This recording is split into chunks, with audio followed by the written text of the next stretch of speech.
This is the Philanthropy Show, connecting and inspiring philanthropy. Welcome to the Philanthropy Show. I'm your host, Luann Saraga Walters. What if, by simply knowing yourself, you could have better relationships on your team, have better relationships at home, have better communication on your board? Is it possible?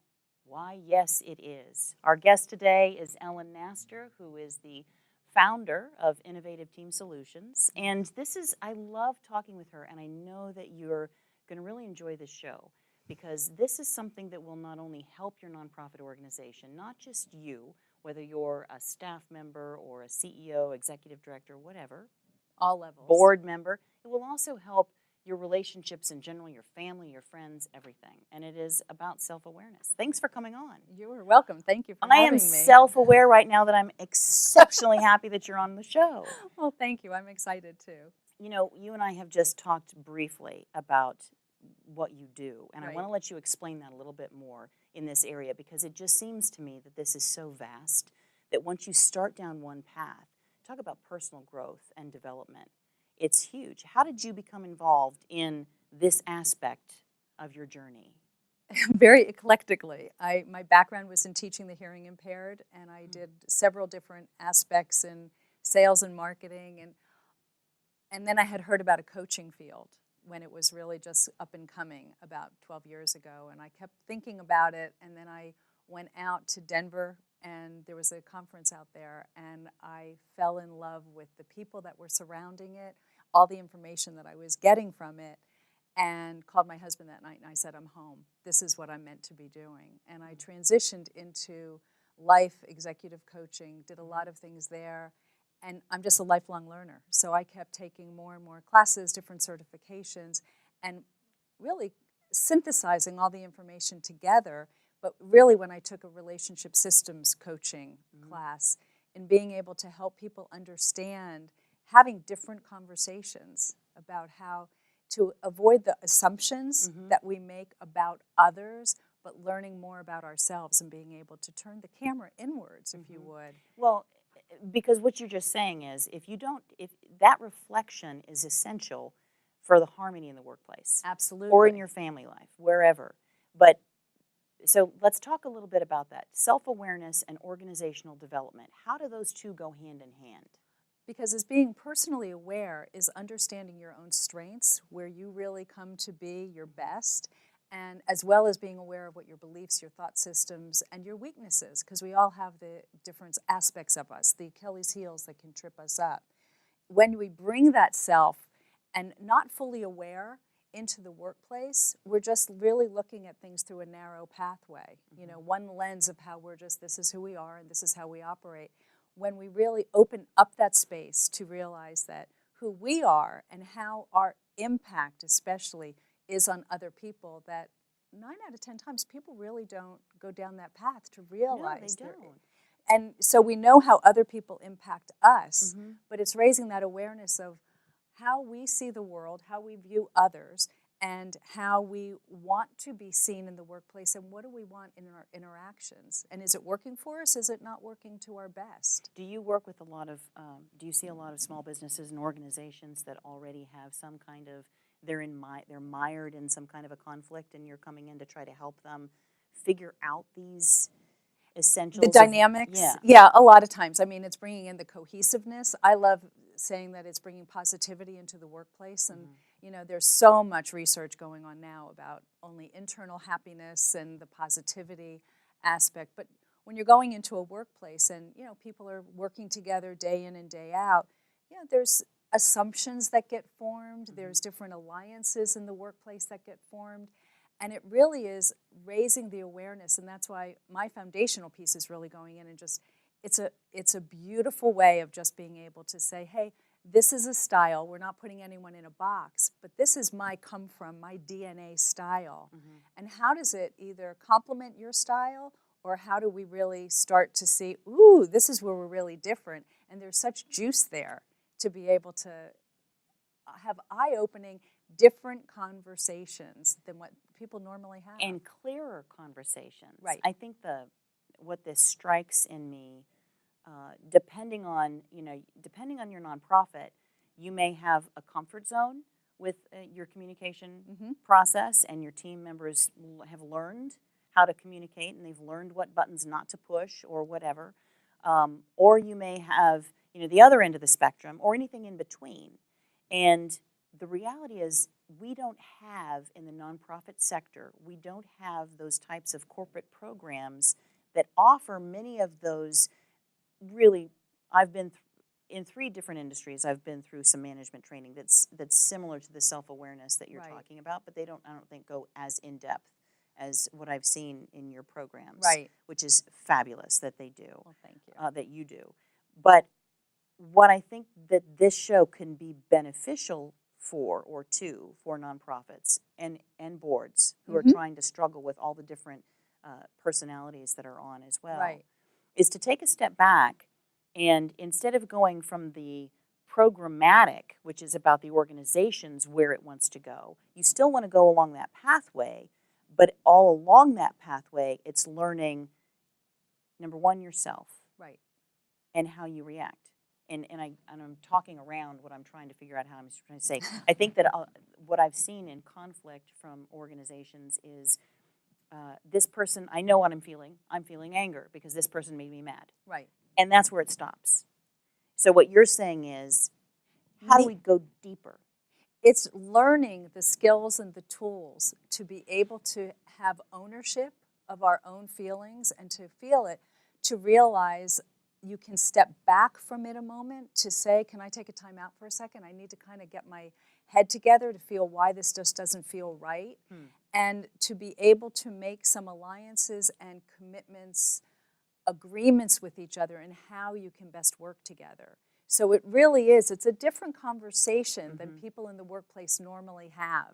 Because we're used to just, we have a job to do, we come in, we need to be able to do everything. And basically just stop, shut up and do it is the, kind of, I've got to stop, I've got to put my anger down. Or what's happening over here, why is he saying this? And then we start to have the little disintegration, gossip that goes around, or people start to try to get people to be on their side, so it starts to infiltrate into the team, and it really is very destructive. So the best way is really being aware of how our impact is impacting ourselves and what we're doing and what we have capacity to change once we raise our own awareness, and then try something different. You kind of need to have the buy-in from your team to participate in this, although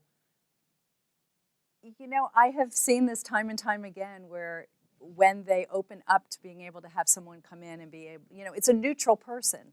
So it's not something, and it is something that is presented in a way that is just normalized, and this is who you are. It's a fun Well, that's time. what I was going to say. I think that if you have a team that's committed to it, if they're intentional about, we all want to learn how to communicate better and we want to become more self-aware, that's fabulous. And that's like utopia. Right. But even if you only have 1 or 2 members who participate, that's utopia for them personally. Oh, absolutely. I've had time and time again where people have come to me and said, just knowing this and just finding this out about myself, it answers so many different questions. This is why, and then they start talking about different relationships, whether it's with family members, how they're talking to their children at home, things they're seeing that they just really didn't have in their awareness before. Wow. This is really big. It makes me think, too, about just your personal happiness level. Absolutely. And comfort zone of living with your own decisions as opposed to allowing your feelings to dictate where you're going. Right. I think one of the things that you said just a minute ago was about when you're self-aware, when you're aware that you're feeling one way, and that's like the first step. You have to stop being angry long enough to be aware that you're angry. Right. Or upset or confused or sad. It's being able to pinpoint it. And it's really being able to be okay with what that is, and then look at, what is my intention for what I'm trying to resolve? You need to look at the end result. What do you really want? Is it worth picking your battles, in other words? And how can I come at this differently? Because, boy, what I've been doing in the past, it's not working. How does that help from an efficiency standpoint for huge. a team? It totally, because once you can get rid of all that excess, I want to say the garbage stuff that is not helpful, then you can really get down to the productivity and what you want from each other and what the main goal is of whether it's a nonprofit, whether it's the team that's working together. But the ultimate is the people that you're serving, and you don't want people coming into your workplace and feeling the tension. And how many times have you gone in to an office or somewhere and you can just feel that something's a little bit tense, you know, and it's you want the it. atmosphere. It's the energy level. Yeah. We all have people that we just love to be around because they just, you know, they're positive and you just feel really good when you're with them. I call them the attic people that you really love being with, or there's just basement people who are just, there's a negativity about them and they just bring you down. So it's learning in the workplace, people who feel offended if you don't say hello to them first thing in the morning. And believe it or not, there's other people who say, I'm already here and working, just go by my office, don't tell me hello. And you know, we have to take a quick break, but when I hear you talk about this, Ellen, too, I think, oh my gosh, I'd be so exhausted trying to figure out what everybody's thinking and feeling, but that's not what you're saying. Not in the You're least. saying more about first know yourself, and we're going to get to how do you do that. So we're going to kind of go that direction in the second segment. We're going to take a quick break with the Philanthropy Show. It's said that a habit can be built in 3 weeks, so we've added a 4th week to anchor the experience. Over 28 days, you will do 28 different exercises designed to generate a greater awareness of all the good in your life. It might be within you, the value of other people, the blessings in your work, home, family, the good you're having flowing in your material life. Gratitude works in every area of our lives, and its benefits start immediately. We all have different areas that are easier for us to be more grateful for, and we have areas in our lives that sometimes we struggle to find any good. These exercises in this course are designed to cover a wide array of these areas, to give us practice in them all. And if you find that some are particularly challenging, be grateful. You've just discovered an area of potential growth. See how this works? So we will preview the exercises in short 2 to 3 minute videos to explain the intention behind each exercise and what each exercise can do to help change your life, create more peace, bring more joy, richer experiences, more meaningful relationships, and countless untold blessings into each and every day. Each day has a workout sheet in the resource section that you can download and print for the 28-day workout. To really benefit from this course, make it a personal commitment. Only you can benefit or not from being true to your daily exercises. Are you ready to unleash the power of gratitude in your life? Enroll today in the 28-day gratitude workout and start practicing exercises that make every day count. Welcome back to the Philanthropy Show. Talking today with Ellen Nastir of Innovative Team Solutions about how we can really improve the communication. Absolutely. Within our nonprofits, on our boards, in our homes. And this is something that we were talking in the first segment about how we can become so involved when we were talking about being aware of other team members and their responses, Right. that it could be a full-time job, just trying to keep aware of what everybody else is doing, but it starts with us. So Right. what does that mean to be self-aware? I mean, like I gave the example in the first segment. I know when I'm angry. I know when I'm confused. I know when I'm sad. But what does it mean to be self-aware? Well, you'll be surprised at how many people aren't aware of when they are feeling an anger. They may feel an emotion, but they don't know exactly how to pinpoint what it is. So It's really being able to step back, and when you're discussing the different issues with them, they can say, wow, that, and it's like a light bulb that goes off when you're working with a group, and they all of a sudden are, that's why when I say this, you do that. That they can realize that. So when you're working just for yourself, if you're trying to figure that out, even if you just sit with a piece of paper, just in a quiet time, get your cup of tea and just sit to reflect, whether it's journaling or whatever, but what are the triggers that set you off? When do you feel most content, if we're talking in the workplace? What's the time of day that you feel most empowered, that you're really on your A game? Where is it that you start to, or what, who, all of those different aspects that can really just unnerve you? And it really impacts the communication. We tend to make some assumptions about other people's actions and behaviors, but we don't always look at what other people's assumptions or impact may be by our actions. You know, a simple little sigh that has nothing to do with anyone in the office, but somebody who takes things personally, who has that dynamic within, they think it's about themselves. It's a filter. It is. So it's what glasses do you have on, but the awareness level that you can raise is by really looking at your interactions with each other. There's a wonderful quote by Daniel Webster that I love that says that if all my possessions were taken from me, but for one exception, I would choose to keep the power of communication, for by it I would soon regain all the rest. Oh, that's so it's neat.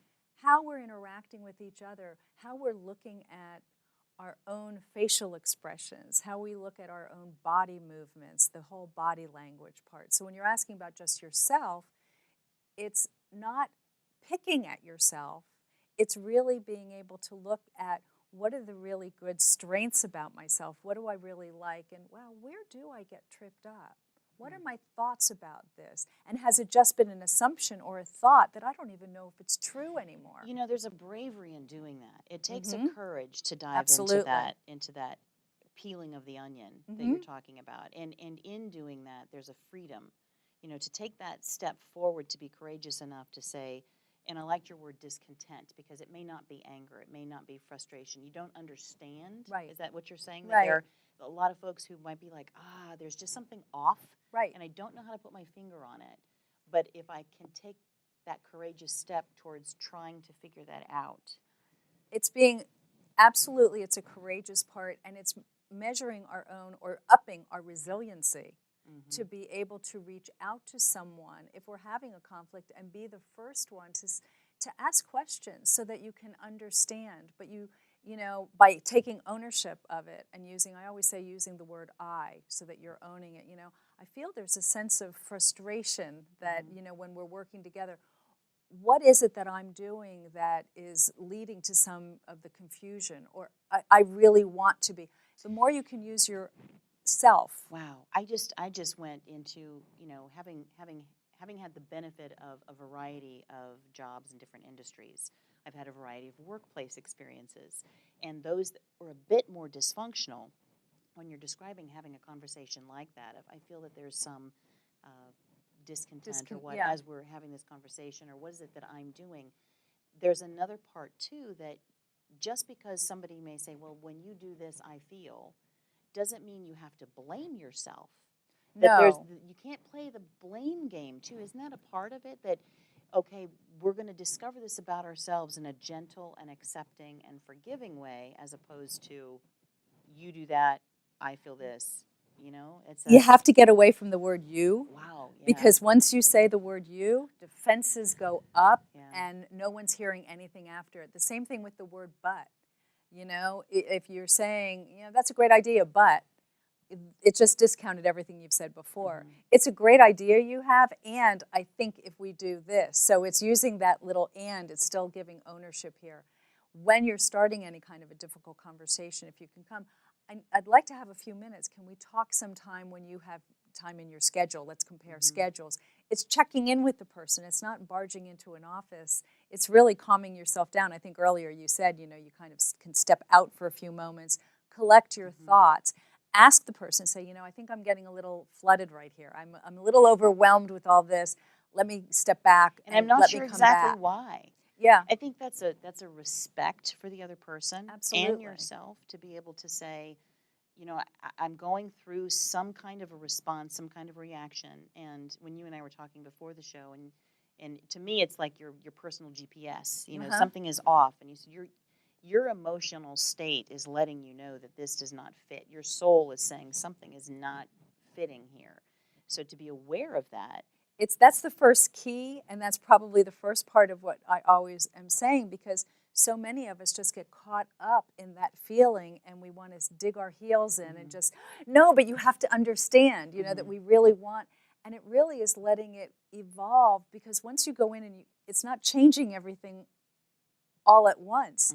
It's changing it one small conversation at a time. So, okay, two different scenarios. One, you have a nonprofit who really wants to do this together. maybe there are 10 to 30 of them, Mm-hmm. and they would love to have this, there's complete buy-in. They want to take it on. Do they do it as a team? Do they do it in separate groups? Do they do it individually? How do they go through this process that you teach? As the whole team. As the whole I mean, team, when that's you the have the most beneficial. CEO, the executive director, all the people that sometimes the others don't have day-to-day contact with, they get to have, if it's a morning together or whatever time it is, that they get to see each other as humans. It just really, because it's interactive. And it's a fun time of a lot of deep learning, but there's a lot of back and forth conversation that happens.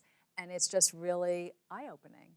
And that's why there's always someone who is just sitting there with their eyes or their mouth wide open and just looking at each other, or they'll start cross-talking. And there's just power in that. I can't tell you how many people come up afterwards and will tell me, or in follow-up conversations, that I can't believe how much I learned just about myself and how that was impeding that relationship over there. Or I get why she comes in and doesn't say good morning and, and needs to go in and start getting her work done right away. It raises the awareness, and for so many of us who are people type, that we're heart driven and get feelings hurt really easily, that really we tend to take it more on ourselves as opposed to others who they're not even aware. Yeah. It just Yeah. goes beyond. But either one of those is also being validated. Oh, because absolutely. You're being seen by your teammates. 100%. You're being heard, you're being seen.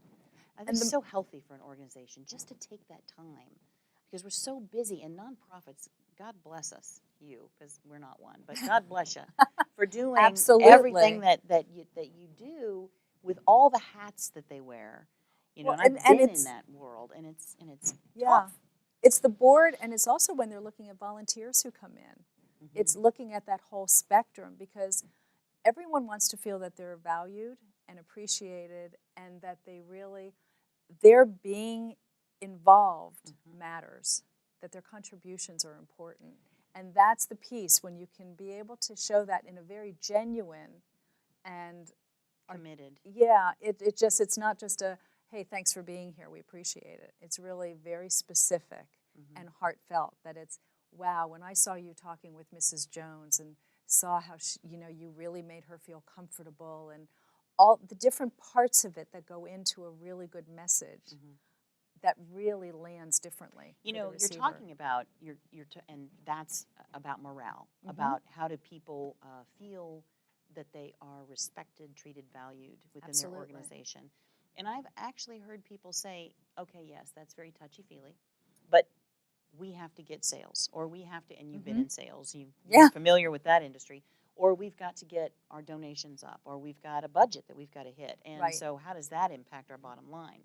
Can you speak to that? How does that impact your bottom line? First of all, no matter who you are, you want to have that feel of value and respect. Different people, different levels, but basic concept. The other part is knowing who you're going to be talking to. If it's somebody who is, by paying attention to their communication styles, if they're fast talkers and they're just going and they're going a million miles a minute, sometimes their questions or something may seem like they're coming out of left of court. It's answering and not starting to have preconceived notions that this isn't going down a good path. Other people may be very systematic and very linear in their thinking and how they're asking you questions, and very slow thinkers. So some of us may tend to jump in, uncomfortable with silence, whereas they're just processing the information. And it's really starting to match who you are, how you always communicate with others, with watching the other person, knowing who they are, so that you can start mirroring a little bit and formulating your needs, or what you want them to be knowing about your nonprofit, what the information is, so that the donor feels comfortable. Because you're not going to have a donor who is very free-thinking and very wild, let's just say, with their creative ideas of, hey, this would be really cool to do, and you know that you're working in a sector that, well, we need to do this, we need to do that. That's a great point, because it's about relationship building.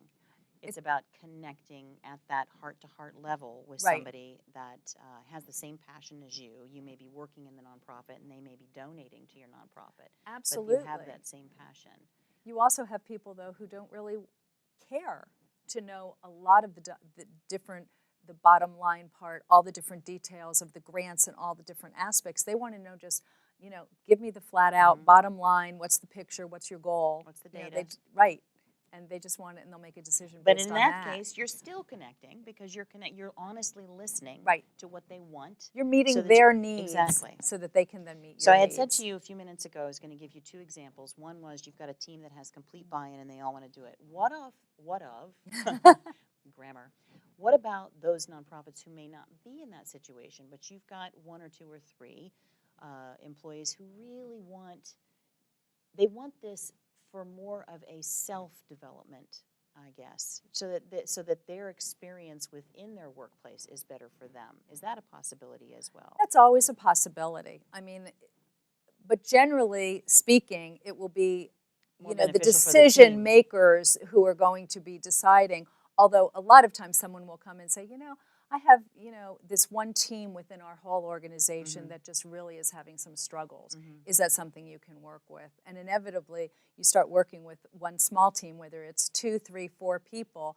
They start, wow, this was really, because when you're starting with a small team and they're all on the same page with each other, and That's so important. that's their functionality, then you can start working on, well, let's make some agreements with each other. You can get into the team and the partner coaching that way, which is the beauty of what I love. I bring all of it together. And in that, they're making commitments of how they're going to work together, what their individual commitments are to each other, and what agreements they can come up with. And Because I that's love where you get the that's the outcome. What agreements that they can Absolutely. work on together. And there's the fluidity in Right. that, and in the board, in the family, in the home.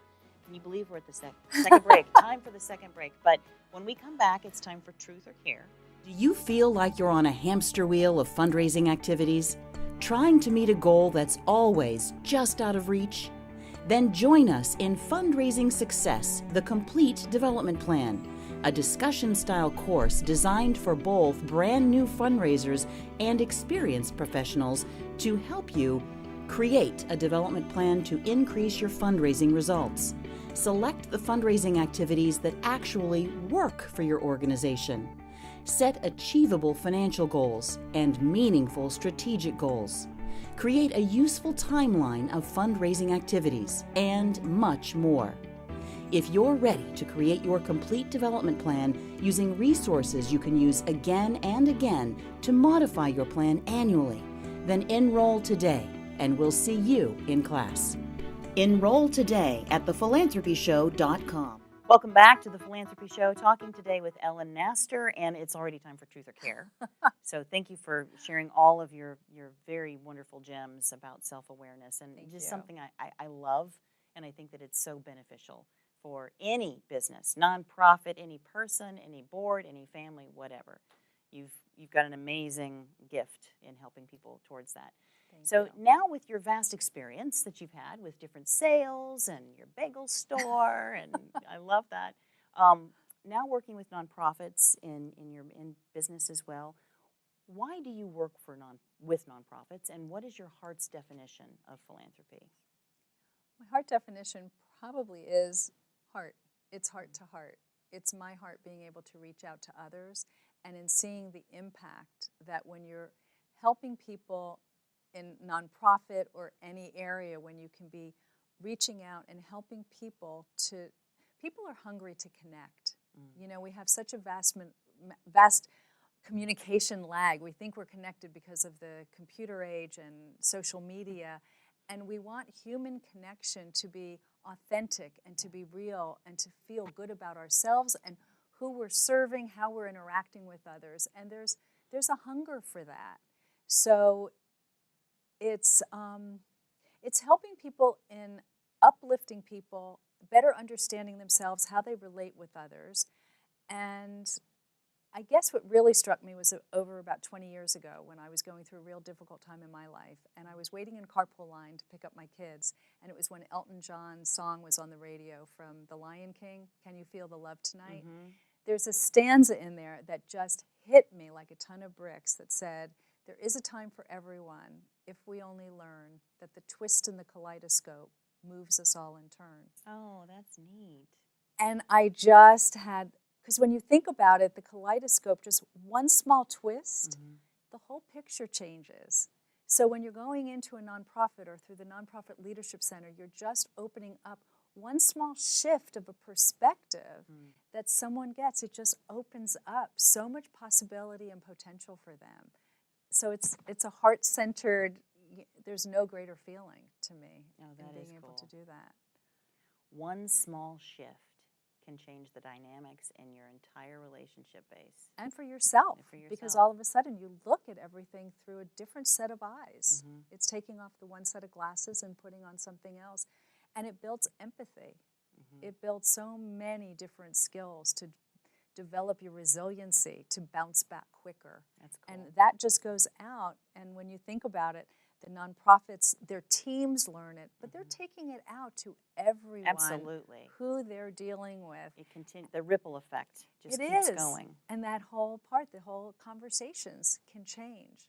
And if you start there, ultimately we get down to how we're working in our families, strengthening the families, and how we're talking to our children. So hopefully with the new generation coming up too, they're becoming more heart-centered. I love listening to this woman. She's amazing to me. I have gotten such a kick out of having you on the show. It's really broadening and opening, yourself, which is just such a treasure. Not just for the nonprofit, not just for your workplace, but for your home life, for your person, and for being who It's you a nice are. byproduct.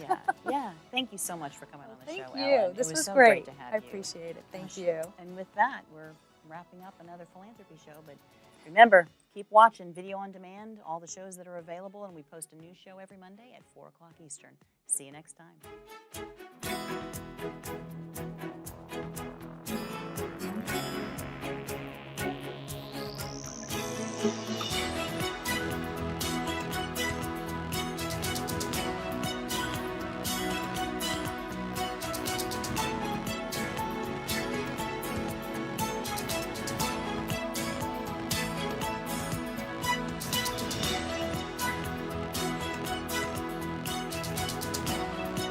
Do you have an idea for the Philanthropy Show? Contact us via our website or email us at tps@myvideovoice.com.